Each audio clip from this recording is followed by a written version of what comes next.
Hey there, Gypsy Spirit here with you, and I don't have any makeup on today.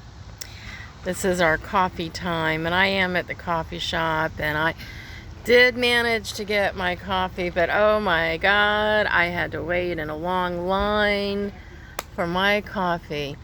And I'm the one with the problem here. They raised the prices here at this coffee shop, which the prices are pretty low anyway, but now they're having to pay more money for their coffee, so they raise the prices. And so many people here in Charleston, I just hate it here in Charleston, but anyway, that's another story. And I get here at 10 o'clock in the morning on a Sunday morning, and the line is like hanging out the door almost. Like, what the fuck is wrong with everybody? Why are these people not in church? I had to wait in line for my coffee. But I am a little grumpy today. It's okay, I'll get over it. I got my coffee and I had something to eat, so now the grumpies are kind of fading away. But I went out last night and I partied with my friend who just got divorced, and we're about the same age. I'll be 64 next month. And we went and partied to celebrate her divorce. Now, mind you, I am in bed usually by 6, 7 o'clock. That doesn't mean I'm going to sleep. It just means that I've already gotten in my jammies, I've gotten in my bed, and I got me a little snack, usually celery and some ranch dressing or something. And then I got, my TV going, my show's going. And I got my phone and I'm playing my little game and I'm watching, listening to the TV at the same time. That's what getting in bed means to me. And I take my little gabapentin late at night. Well, about 8 o'clock, so by 11 or 12 o'clock, I'm out for the rest of the night. But so my friend, she got divorced. And so she wanted to go and celebrate. So I was like, okay. And I had to do a session yesterday. And I think the session kind of wore me out sometime, and because it was a really, really powerful Reiki session, very powerful. And so then my friend picked me up about 6 o'clock, 6:30, and we went and had some Mexican food. And we got that big old margarita, and we couldn't drink the margarita. And we drank some of it, had a few sips, but it was a waste of money. And I got this real big burrito. It was like the size of my head, and I ate the whole thing. And so I was so full. I was so full. And then we wanted to go listen to music because we both love music. And we found this dive bar not too far from where I live, and they didn't start the music till 9:30. And it was a real cute band. It was good. And they played a lot of music from like the 60s and the 70s, which was pretty cool to me. And I think they were having like a Star Wars theme kind of night.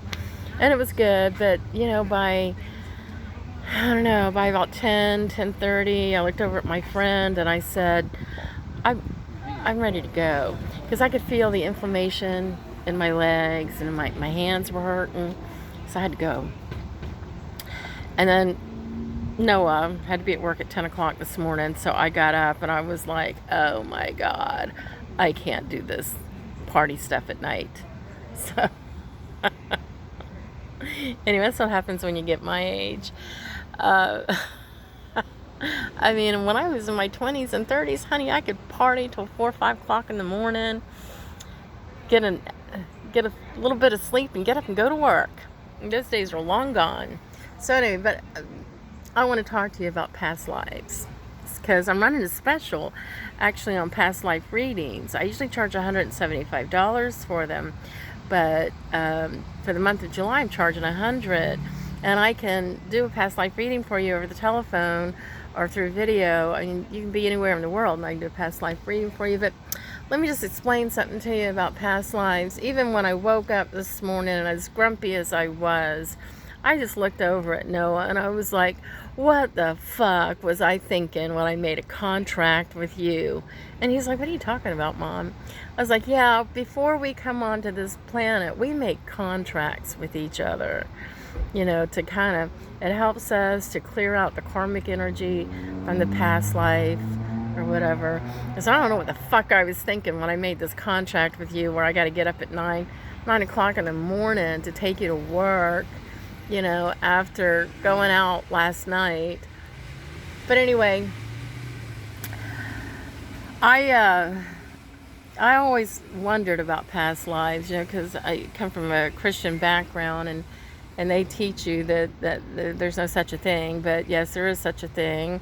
And I know that a lot of us have blocks in our lives, or when we have deja vu, or just something seems familiar, or somebody seems really familiar to you, that's part of a past life that you've brought over into this lifetime.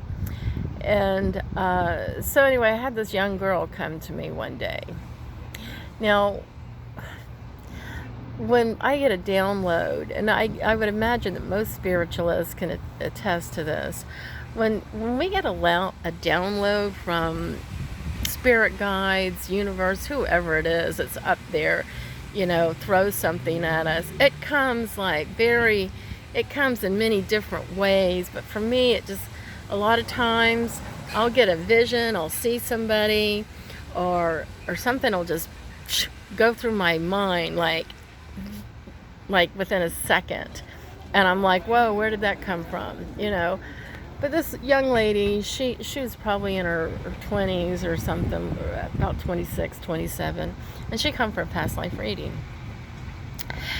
And and this was in BC before COVID. So sometime in BC, she came to me and she wanted past life reading, and I was reading for her, and all of a sudden I got I saw Jim Jones.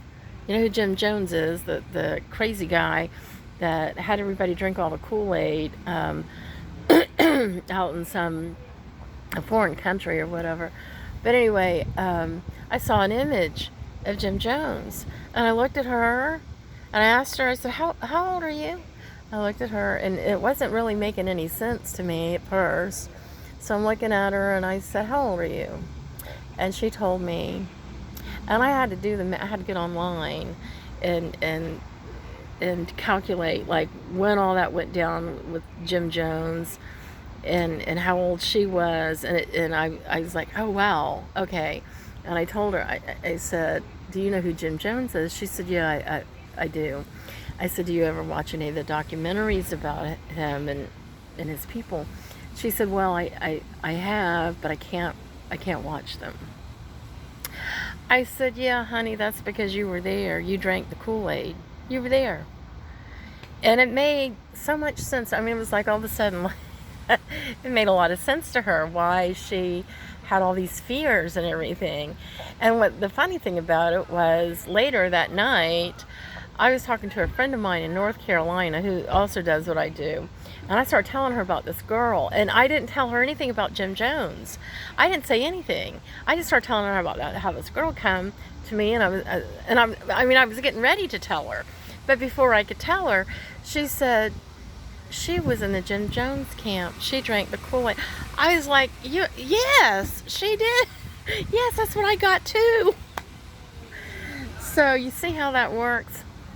So anyway, I'll take this even a step further. For those of you that know me and know me really well, and for those of you that don't know me, you're getting ready to learn a secret about me. I ever since I was 12 years old, I have been stupid, crazy, infatuated with Robert Plant. In case you don't know who he is, because most young people, they don't know who he is. And I just don't understand that, but okay. But anyway, Robert Plant was the lead singer of Led Zeppelin. Now, if you don't know who Led Zeppelin is, we can't be friends. I'm sorry. But I do love my music from the 70s. But anyway, I fell in love with Robert Plant when I was like 12 years old, and he is my imaginary rock star husband. Uh, and my children, I make my children celebrate his birthday every year. He was born August 20th, and I will call my children every year on August 20th, and I will tell them, do you know whose birthday it is? By now they know. But when they were when I was married at home, living, had a nice little home and everything, and family, my children, I would make a cake every year for Robert, and we had to sing happy birthday to Robert every year. So anyway, but Robert and I, we've had a great marriage. He doesn't know anything about it, so it's worked out perfect. So yeah, I know, I'm a little crazy, but that's okay.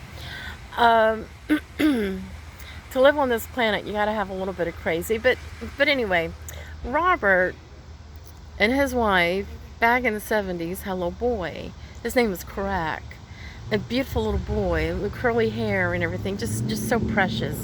I've seen pictures of him and Robert carrying him and everything. Just such a precious little boy, and he loved that boy. Oh my God, he loved that little boy. And I want to say it was in 77 or 75, something like that. I don't remember. But anyway, Robert was over here in the United States and getting ready to go on tour with Led Zeppelin, and he got a message that his son passed away.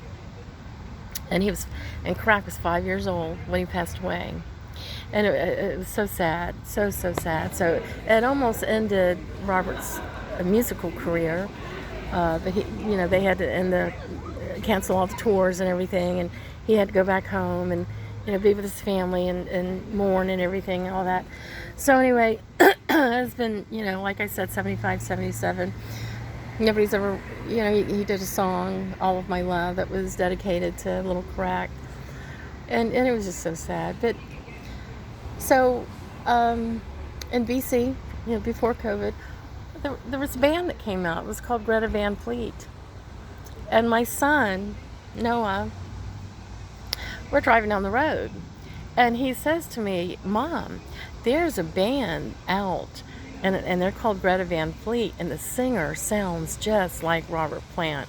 And okay, first of all, nobody sounds like Robert Plant. Okay, nobody can sing like him. I'm offended when people, when these bands, these tribute bands, and anybody that tries to play anything by Led Zeppelin, because they just can't. They don't have that magic. So anyway, I said to my son, I said, nah, you're wrong. Nobody sounds like Robert Plant. And he said, oh yeah. So he pulls this band, Greta Van Fleet, up on the video or something on YouTube,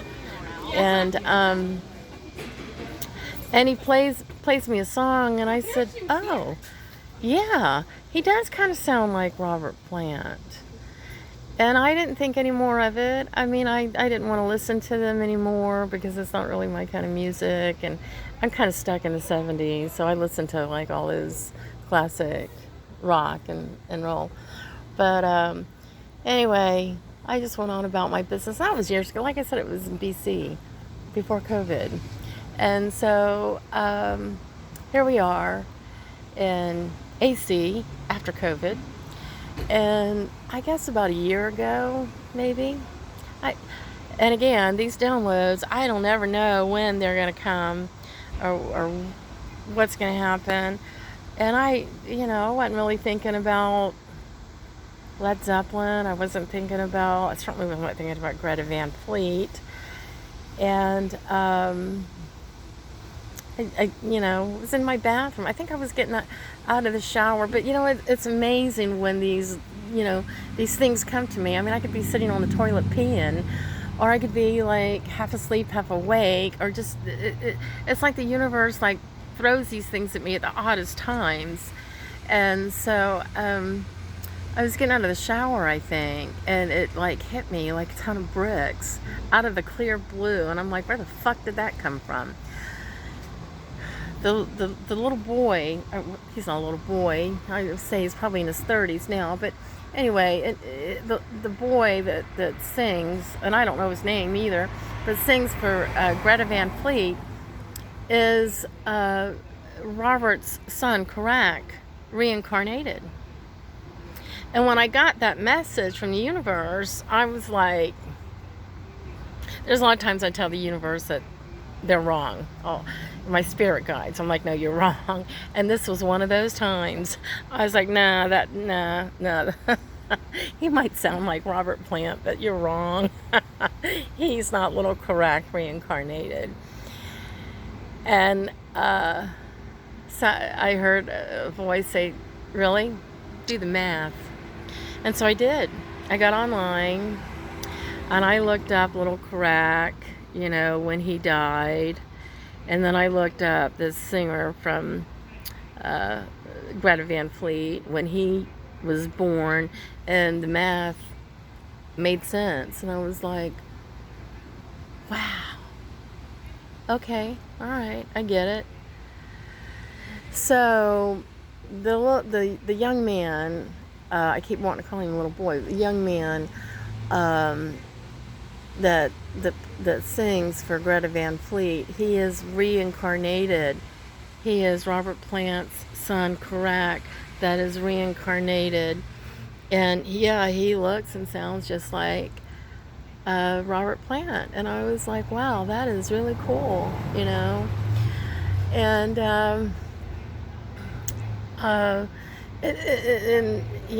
was real happy that Plant and his wife went on later to have another child, had another son, and unfortunately they divorced. But anyway, he's very close to his family, and I'm very glad to know that. But we choose, especially children, they will choose once they get here whether or not they want to stay. I had a friend of mine, speaking of Led Zeppelin, this precious friend of mine, he lives in Chattanooga, Tennessee. His name is Keith.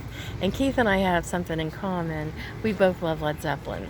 And he did the nicest thing for me. He came all the way from Tallahassee. This was AC after COVID. And Led Zeppelin had just put out this big book with stories and pictures and stuff, and it was about $50 or whatever. And Keith was going to be traveling to North Carolina to visit some friends, and he called me and he said, I got a gift for you, I want to come see you. I was like, oh, okay, great. And bless his heart, he drove all the way to Charleston, South Carolina, because he bought me that Led Zeppelin book. It was so sweet of him. And I still have that book. And I'll never get rid of it. But anyway, when he had come to bring me the book, to gift me the book, we were sitting in my living room, and he was telling me about a story about he's got two, I think he's got 3 children, but he's got 2 boys.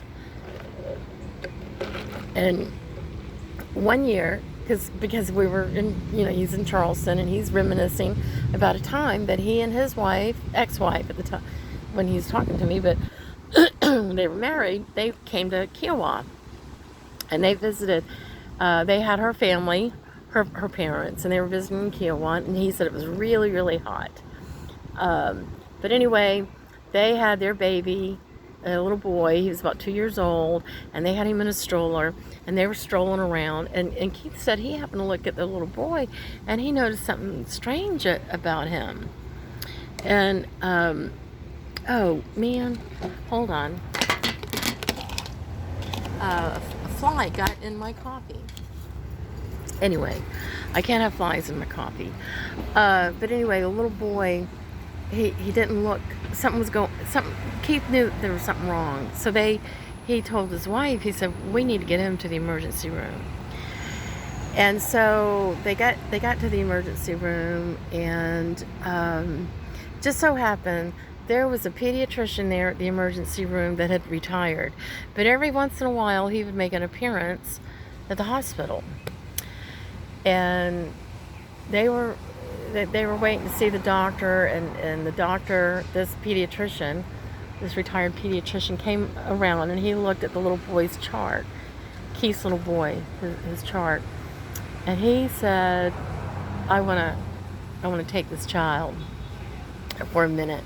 And Keith said he took that baby and he went and sat in a rocking chair and just rocked that baby and talked to him.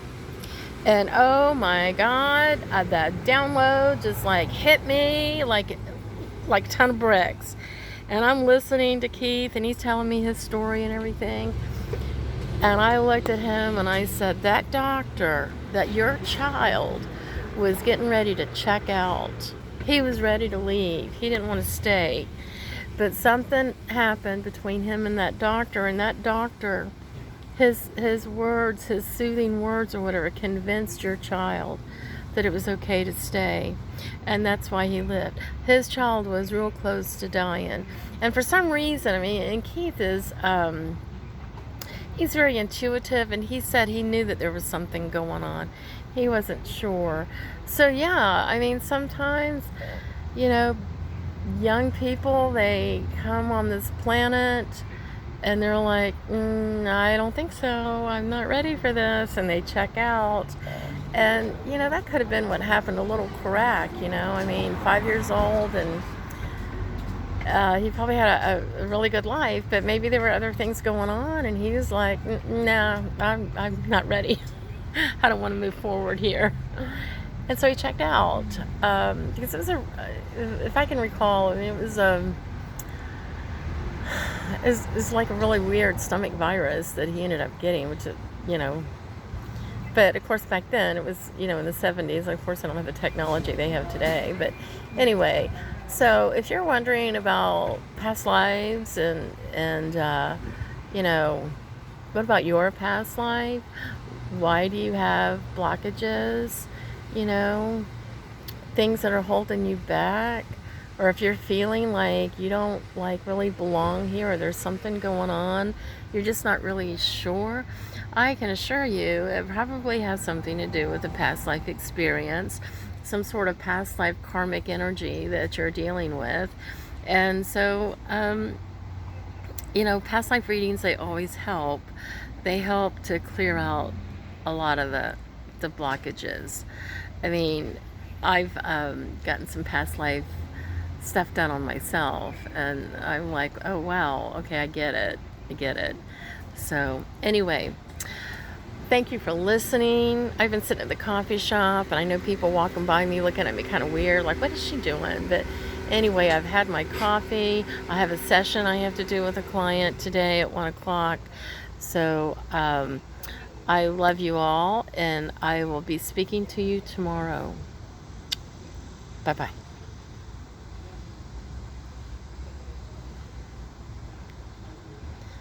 Okay, what's wrong?